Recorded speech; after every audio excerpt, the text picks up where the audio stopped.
If you want to change your AnyDesk address or refresh the local setup so AnyDesk can generate a new address, this quick tutorial will show you the safest way to do it on Windows. We're going to close AnyDesk properly, open the hidden data folder, delete the local configuration file, and then restart the app. This is a simple process, but it's important to follow each step carefully so you don't remove the wrong file. If this video helps, please hit like and subscribe for more easy software tutorials. First, make sure AnyDesk is completely closed. Don't just minimize it or leave it running in the background. Look at the system tray near the clock, find the AnyDesk icon and right-click it. From the menu, choose Quit AnyDesk. This fully closes the program and makes sure no files are still in use. After you quit AnyDesk, wait a few seconds. This gives Windows time to release the files AnyDesk was using. It may seem like a small step, but it helps prevent errors when we open the data folder and delete the configuration file. Now press Windows +R on your keyboard to open the Run Dialog box. This is the fastest way to jump directly to a folder on your computer without digging through File Explorer manually.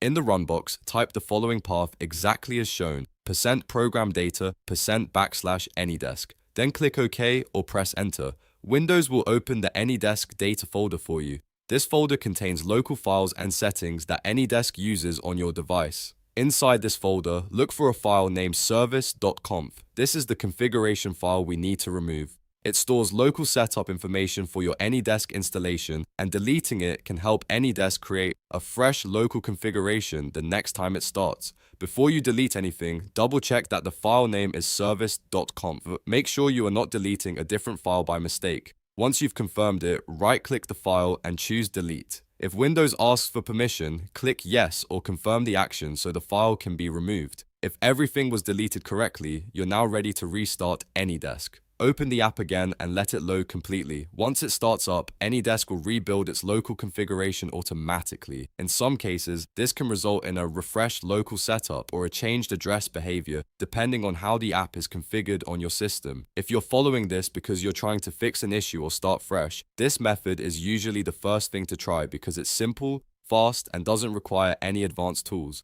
Just remember, the key steps are to fully quit AnyDesk, open the data folder using Run, delete service.conf, and then restart the app. If this tutorial saved you time, please give the video a like, subscribe to the channel, and turn on notifications so you don't miss the next easy tech guide.